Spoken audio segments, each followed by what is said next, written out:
Fala, galerinha, gente boa, tudo bem com vocês? Eu tô com saudade. Espero aí que vocês estejam se cuidando, protegendo você, sua família, para tudo isso passar logo, tá bom?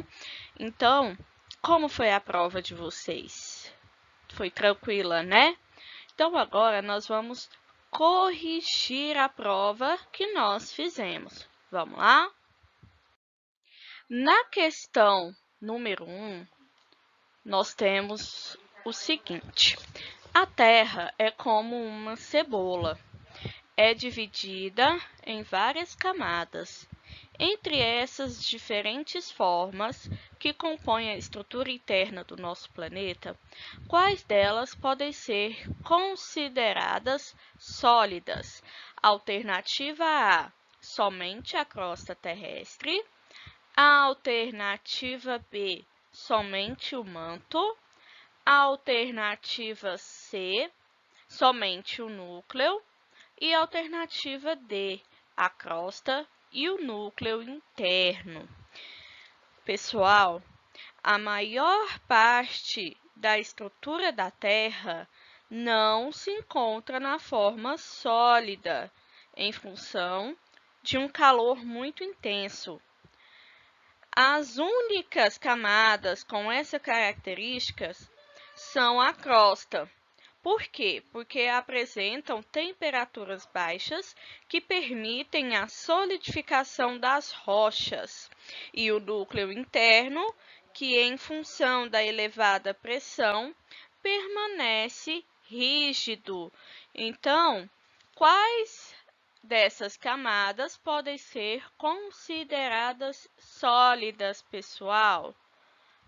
A alternativa D, a crosta e o núcleo interno. Na questão número 2, pessoal, pergunta assim: a porção sólida da Terra é uma camada mais ou menos rígida, apresentando uma espessura variada.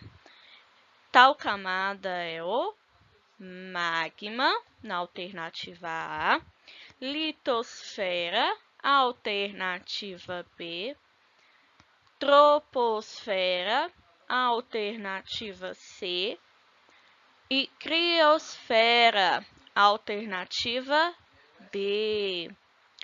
Pessoal, a litosfera é a camada superior e rígida da Terra. Ela apresenta temperaturas inferiores em relação às demais porções do planeta. Então, pessoal, qual dessas camadas vai apresentar uma espessura variada? É a letra B, a litosfera, porque ela apresenta temperaturas variadas em relação às demais porções do nosso planeta. Na próxima questão, pessoal, temos a seguinte pergunta: esta camada da atmosfera é caracterizada pelo baixo fluxo de ar. Por possuir pouco oxigênio, não é recomendada a presença do homem nela. No dia 14 de outubro de 2012, no entanto, Felix Baumgartner, um austríaco, saltou de uma altura de 39 metros. Para que isso fosse possível, ele usou uma vestimenta especial. Assinale a alternativa correta, que corresponde à camada atmosférica descrita no texto. Então, temos aí, alternativa A mesosfera, alternativa B, a troposfera, alternativa C, estratosfera e alternativa D, termosfera, certo? Então, olha lá, esse caso foi só um relato que aconteceu na estratosfera, a segunda camada mais próxima da Terra. Essa camada ela pode chegar até 50 quilômetros de altura e ela é estável, apresenta pouco fluxo de ar, por isso não se recomenda a presença do homem nela. Certinho, pessoal? Questão número 4. Vamos lá. Em relação às camadas da atmosfera, assinale verdadeiro para as proposições verdadeiras e F para as proposições falsas. Vamos ali na primeira afirmativa. Vamos lá? Exosfera é a camada mais extensa da atmosfera. Nessa camada orbitam os satélites artificiais. Segunda, troposfera é a primeira camada da Terra. Nela ocorrem os fenômenos climáticos. Termosfera é a última camada da atmosfera. Nela, o ar é muito rarefeito. Estratosfera inicia-se a partir da troposfera. Nela, quase não há umidade. Assinale a alternativa correta. Vamos lá? Olha só. Na primeira aqui, a exosfera é a camada mais extensa da atmosfera. Essa questão ela vai ser falsa. Por quê? Apesar dos satélites artificiais orbitarem nessa camada, ela não é a mais extensa.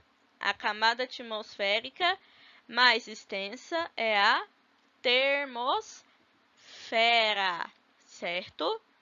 Vamos para a segunda. A troposfera é a primeira camada da Terra. Nela ocorrem os fenômenos climáticos. Pessoal, lembra quando a gente falou de fenômenos climáticos? Então, essa alternativa é verdadeira. A troposfera é a primeira camada, podendo atingir até 12 quilômetros de altura, certo? Vamos para a terceira. Termosfera é a última camada da atmosfera. Nela, o ar é muito rarefeito. Esta alternativa ela é falsa. Pessoal, apesar da termosfera ser a camada mais extensa da atmosfera, ela não é a última. A última camada da atmosfera é a exosfera. Última alternativa. A estratosfera inicia-se a partir da troposfera. Nela, quase não há umidade. Então, ela está verdadeira. A estratosfera, ela se inicia a partir da troposfera. Nessa camada, a temperatura aumenta conforme o aumento da altitude. Então, nós temos aí falso, verdadeiro, verdadeiro. Então, a alternativa correta é a letra C. Na questão número 5, temos aí um pequeno texto. Vamos ler juntos.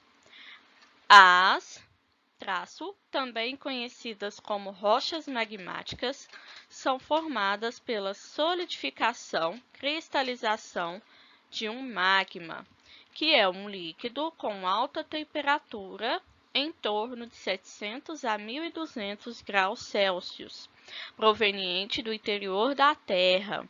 Podem conter jazidas de vários metais, como exemplo o ouro, a platina, o cobre e o estanho. trazem à superfície do planeta importantes informações sobre as regiões profundas da crosta e do manto terrestre. Continuando aí a questão número 5, temos a seguinte pergunta. Assinale a alternativa que completa a lacuna do texto acima. Pessoal, quando a gente fala de magma e rocha, nós chamamos de rochas magmáticas ou ígneas, certo? Elas se caracterizam-se por serem formados a partir da cristalização do magma, gerada no núcleo da Terra e pela riqueza em minerais. Pessoal, vamos então para a nossa última questão. Sobre as rochas que compõem a crosta terrestre, assinale a alternativa correta. As rochas sedimentares formaram-se pelo resfriamento e pela solidificação de minerais da crosta terrestre, isto é, o magma. Alternativa B. As rochas metamórficas formaram-se a partir das transformações sofridas pelas rochas magmáticas e sedimentares, quando submetidas ao calor e à pressão do interior da Terra. Alternativa C. As rochas magmáticas formaram-se a partir da compactação de sedimentos de outras rochas. Alternativa D. O arenito e o calcário são exemplos de rochas metamórficas. Então, vamos analisar aí as nossas alternativas. Na primeira, ele diz que as rochas sedimentares formam-se pelo resfriamento e pela solidificação de minerais da crosta terrestre, isto é, o magma. Pessoal, as rochas sedimentares se formam através do resfriamento do magma? Aqui seria correto se ele falasse magmáticas. Então, essa alternativa ela está errada. Vamos para a próxima. As rochas metamórficas formaram-se a partir das transformações sofridas pelas rochas magmáticas e sedimentares, quando submetidas ao calor e à pressão do interior da Terra. Olha só, pessoal, as rochas metamórficas, elas passam por um processo de metamorfose, Então, o que acontece? Essas rochas, elas são formadas a partir de outras rochas, sendo elas as magmáticas ou sedimentares. Então, esta alternativa ela está correta.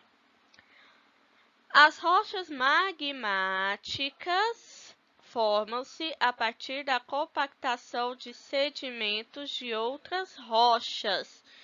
Pessoal, as rochas magmáticas formam através do resfriamento do magma. Então, essa alternativa também está errada. Última alternativa. O arenito e o calcário são exemplos de rochas metamórficas. O arenito, ele não é um exemplo de rocha metamórfica e nem o calcário, porque eles são apenas minerais, certo? Através da industrialização do calcário, por exemplo, nós podemos ter o mármore. No entanto, arenito e calcário não são rochas, certinho? Pessoal, então, espero que vocês tenham saído bem nas avaliações, certo? Eu tô com saudades. Um beijo e até a próxima!